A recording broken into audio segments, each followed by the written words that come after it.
سلام علیکم برادرو. این از و شرکت اکای امید بلیت گرفتم. خب یک گذاشتیم را امروز صبح سلامت هم تا گذاشتیم ایرپورت هم تیمی امونی همین روز ساعت 12 تا بود یک بلیت گرفتم.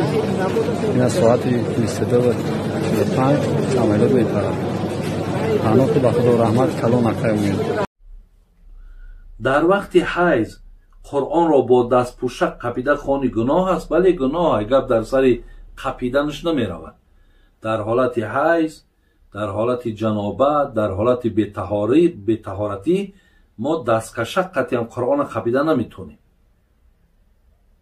او یکی مثال میگه در غلاف باشد، مقصد او در یک صندوقی هست، او صندوق دسته داره، ما ای دسته قپیده میتونیم. مقصد او را با دستکشک قپیده نمیتونیم. ولی در حالت حیض قرآن خواندن معنی. ولی شما میتونید که ذکرها را کنید. مثال لا اله الا الله بگین، لا حول ولا قوت الا بالله بگین، استغفر الله بگین. در حالت حیض مثال بگیم با مردکت اگر همخوابه هم کشیدی، مثال کناره گرفتن، بوسه کردن، اینهاش مثال اجازت های، فقط همخوابگیش اجازت نیست. برای مردک نان پختن، چای کردن، در یک سری دسترخوان نشستن، همه اینا اجازت هست.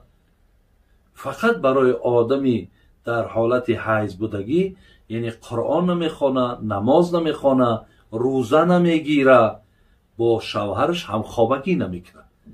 یکی وقتی اگر ماه رمضان باشد، همون چند روزی که مدتش بود، بعد رمضان گذشتن همون روزها را قضا میگیری. لیکن نمازهایی که فوتیده اونها را دیگر قضا نمیکنی، اونهاش الله از این زنها میبخشه. خب ما یک گروه زنها گفته است در مهاجرت در خانه پیرانسالان کار میکنیم. در آنجا مردها هم هست.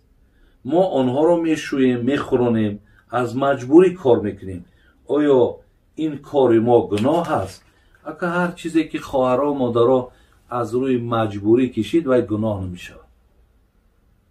الله مهربان در قرآن میگه فمن استر غیر باغ ولا عاد فلا اسم علیه. هرگاه شما در حالتهای اضطراری آمدین، در حالتهای بسیار مجبوری آمدین، برای شما دیگر حرام ها هم مباح می شود. برای همین در این خیل حالت ها مادرای عزیز، یعنی برای شما گناهی نیست زمانی که شما میگین ما مجبور هستیم. در وقت غسل پیشاب کنی باز از اول طهارت میکنی یا نه؟ اگر در حالتی که همه آدم آبازی کیسته، همه حالت اگر پیشابت آمد و پیشاب کردی و همه آبازی درفتن که گرفت، دیگه ایسر اینا طهارت ضرورت نداره. مادامی که تو آبازی داری، یعنی همه پیشابت که رفت، معنای دیگه طهارت کردن. یعنی که وقتی که غسل بود کردی، یعنی بگیم که آبازی را بود کردی و بعد پیشاب کردی، البته بود طهارت نشکنه. با سری نو باید که تو طهارت کنی. لیکن در دوام آبازی باشه، شما ببینید که بعد همون پیشاب اگر همه عضوها تا بار دیگر با بشوی، یعنی غسلت بجا، تو صاحب طهارتی. در وقت روزه‌داری با تلفن با دخترهای ناشناس گپ زنی روزه میشکند؟ بله، روزه میشکند به معنای که وقتی که در پیامبر ما گفت لیس الصیام من الاکل و شرب انما الصیام من اللغو و الرفث. پیامبر ببینید میگه روزه این نیست که نخوردی ننوشیدی تو روزه داری، بلکه از هر کاری نادرست خودداری کردی، این است روزه گفتن.